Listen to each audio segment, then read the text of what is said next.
Good morning बच्चों, कैसे आप सब। उम्मीद करती हूँ कि आप सब ठीक होंगे। ठीक है। अच्छा बच्चों, आज मैं आपको हिंदी टू कठिन शब्द मतलब डिफ़िकल्ट वर्ड्स या हार्ड वर्ड यानी कि जो मुश्किल शब्द होते हैं, आज मैं उसका उच्चारण कराऊंगी। उसके साथ साथ मैं उनका वाक्य प्रयोग भी करना बताऊंगी कि वाक्य प्रयोग कैसे किए जाते हैं या शब्दों से कैसे वाक्य बनाए जाते हैं। तो और आज मैं आपको पार्ट 1 विनती के ही 10 शब्द मैंने आपको लिए जिसका मैं उच्चारण कराने जा रही हूँ, और इन्हीं शब्दों को आप बार बार बोलना और कल अपनी कॉपी में इन्हें शब्दों को लिखना। उसके साथ साथ मैं वाक्य प्रयोग कैसे बनते हैं ये भी बताऊंगी साथ साथ, पर आपको वाक्य प्रयोग जब आपको अपनी कॉपी में नहीं करना है। तो सबसे पहले पार्ट 1 में से सबसे पहले हमने लिया है संतान। सा के ऊपर अंग है, इसीलिए संतान से वाक्य क्या बनाएंगे? हम ईश्वर की संतान हैं। हम अपने माता पिता की संतान है। ईश्वर की तो पूरी धरती, पूरा संसार ही ईश्वर की संतान है। उसके साथ साथ हम अपने माता पिता की भी संतान है। कृपा, का पे नीचे र और पा, कृपा। हे प्रभु, हम पर अपनी कृपा रखना, या हे प्रभु हम पर सदा अपनी कृपा रखना।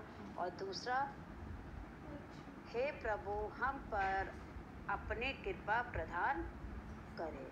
तो दोनों को आप लोग कुछ भी बना सकते हैं, ये तो मैं अपनी तरफ से बना रही हूँ, पर जब आप आगे अभी तो मैं सिर्फ बता रही हूँ कि वाक्यों से, शब्दों से कैसे वाक्य प्रयोग करते हैं। फिर विनती, बालक ईश्वर से विनती कर रहे हैं, या मैं विनती करता हूँ कि सब खुश रहे, या हे ईश्वर मेरी विनती है कि ये मैं महामारी की बीमारी से सब बचे रहे।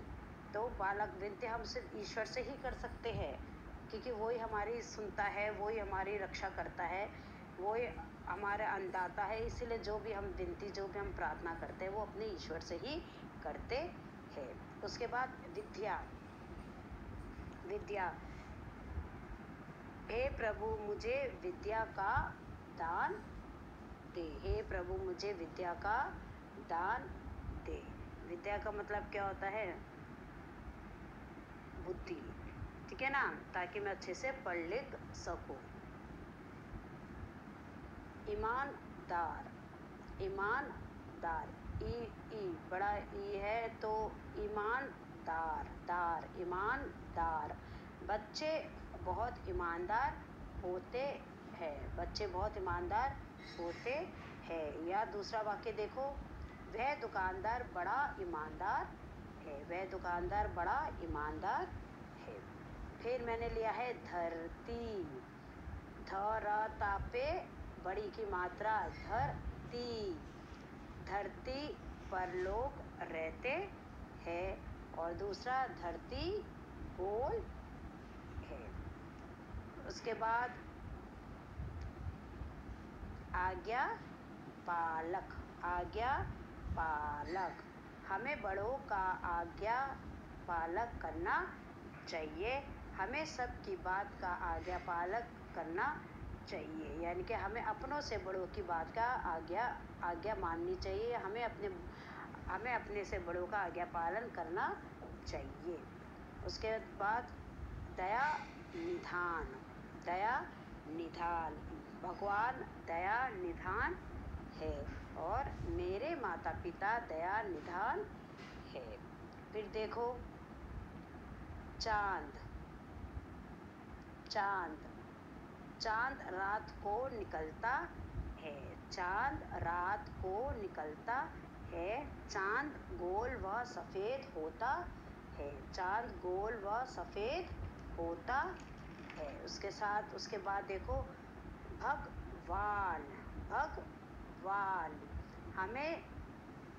हम सब भगवान की संतान है। और दूसरा, इस संसार को ईश्वर ने रचा है या इस संसार को भगवान ने रचा है, या इस दुनिया को भगवान ईश्वर ने या भगवान ने इस संसार को या इस दुनिया को भगवान ने बनाया है। तो बच्चों, ये आपके जो है वो कठिन शब्द है। एक बार मैं इसका फिर से उच्चारण कर रही हूँ, और जब मैं ये बोलूँगी तो आप लोग भी साथ साथ बोलेंगे। इसके साथ साथ आप इनको कॉपी में उतारेंगे। ये आपका यही गृह कार्य है। आपका कल यही 10 कठिन शब्द आपको कॉपी में उतारने हैं। सबसे पहले सन ताल, सन सन, सा के ऊपर बिंदु है, सन ताल, इसको बिंदु लगाते हैं ऊपर भी, या तो इसको सा ता पे आधा ना और आ और ना, इसको संतान, संतान को सा बिंदु की जगह आप इसको जहाँ पर हमने अनुस्वर लिखा उसको हम आधा ना के रूप में भी लिख सकते हैं, संतान। कृपा, कृपा, विनती, विनती, विद्या, विद्या, ईमानदार, ईमानदार, धरती, आज्ञा पालक, आज्ञा पालक, दया निधान, दया निधान, चांद, चांद, भगवान, भगवान। तो बच्चों, इसका ऐसे ही उच्चारण करना है, 10 शब्दों का उच्चारण करना है, और कल आपको इसी 10 शब्दों को अपनी कॉपी में उतारना है, और साथ साथ पाठ को भी पढ़ना है। जितना पाठ मैं आपको करा चुकी हूँ उस पाठ को भी आपको पढ़ना है। उसके साथ साथ ये कठिन शब्द है, 10 कठिन शब्द याद करना है। फिर अगली कक्षा में मैं आपको 10 कठिन शब्द और कराऊंगी। टोटल मैं आपको 30 कठिन शब्द कराऊंगी दोनों चैप्टर से मिला के। तो आपको यही कठिन शब्द का बार बार उच्चारण करना और इसको लिख लिख कर याद करना है। स्वस्थ रहिए, खुश रहिए और सब अपना ध्यान रखिएगा। Thank you and have a nice day.